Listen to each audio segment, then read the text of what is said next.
भारत की सुरक्षा के लिए चीन सबसे बड़ा खतरा बनता जा रहा है। पहले पेंटागन की रिपोर्ट में भारत को चीन से सचेत रहने के लिए कहा गया था, तो अब chief of defence staff general Bipin Rawat ने भी चीन को भारत के लिए सबसे बड़ा खतरा बताया है। एक मीडिया कॉन्क्लेव में जनरल रावत ने कहा कि हमारे जवान सीमा पर चीन को जवाब देने के लिए पूरी तरह तैयार हैं। अगर अब गलवान जैसी घटना होती है तो चीन को माकूल जवाब दिया जाएगा। सीडीएस रावत ने कहा कि पिछले साल भारत और चीन के बीच 4 दशक की सबसे हिंसक झड़प के बाद मोदी सरकार ने अपना फोकस पाकिस्तान से हटाकर चीन पर केंद्रित कर दिया है। भारतीय सेना आज़ादी के 70 सालों में अब तक के सबसे बड़े बदलाव के दौर से गुजर रही है, लेकिन अब हमारी सेना को अमेरिका और ऑस्ट्रेलिया जैसी आधुनिक सेनाओं की तरह संचालित किया जाएगा।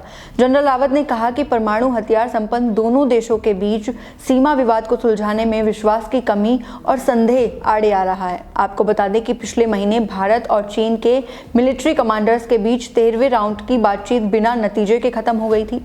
दोनों पक्षों के बीच सीमा से पीछे हटने के मसले पर सहमति नहीं बन पाई है। इस कारण पिछले साल सीमा की सुरक्षा के लिए भेजे गए हजारों सैनिक अब बेस पर लंबे समय तक वापस नहीं लौटेंगे। सीडीएस जनरल रावत ने पूर्वी लद्दाख में चीन से सटी सीमा पर तनाव के बारे में भी बात की। उन्होंने कहा कि एलएसी पर हालात सुधर सकते हैं, लेकिन पुरानी स्थिति बहाल होने में लंबा समय लगेगा। हमारी कोशिश है कि दोनों देश की सेनाएं अप्रैल 2020 के पहले की स्थिति में वापस आ जाएं। जनरल रावत के अनुसार देपसांग और दैमचोक सेक्टर में भारत और चीन की सेनाएं एक दूसरे के काफी करीब हैं। उन्होंने अरुणाचल प्रदेश में चीन के गाँव बसाने की रिपोर्ट्स पर कहा कि जहाँ तक भारत की बात है, गाँव का निर्माण हमारी सीमा के भीतर नहीं हुआ है। उन्होंने कहा कि चीनी सेना ने पुरानी संरचना पर नया ढांचा बनाया है। वो अपनी सीमा क्षेत्र का विकास कर रहे हैं। आज लोगों को सैटेलाइट और गूगल के जरिए तस्वीरें मिल रही हैं। इस तरह की तस्वीरें पहले नहीं मिला करती थी।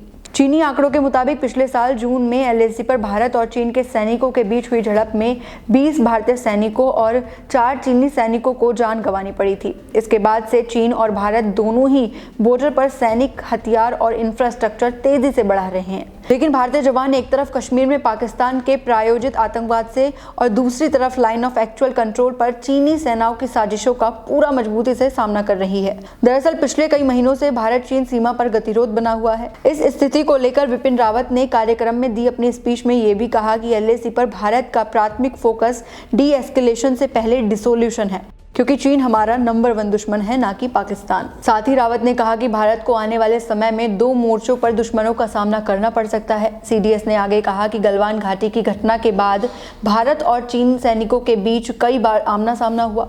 दोनों देशों की कोशिश है कि सैनिकों को इतने करीब आने से रोका जाए। आपको बता दें कि चीन अफगानिस्तान मुद्दे पर भारत की बुलाई बैठक में भी नहीं आया था।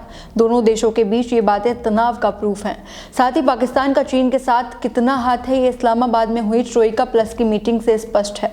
लेकिन भारत ने ऐसी स्थितियों को बड़े ही आराम से सुलझाया है। पाकिस्तान या चीन दोनों में से कोई भी भारत का मनोबल नहीं गिरा सकता।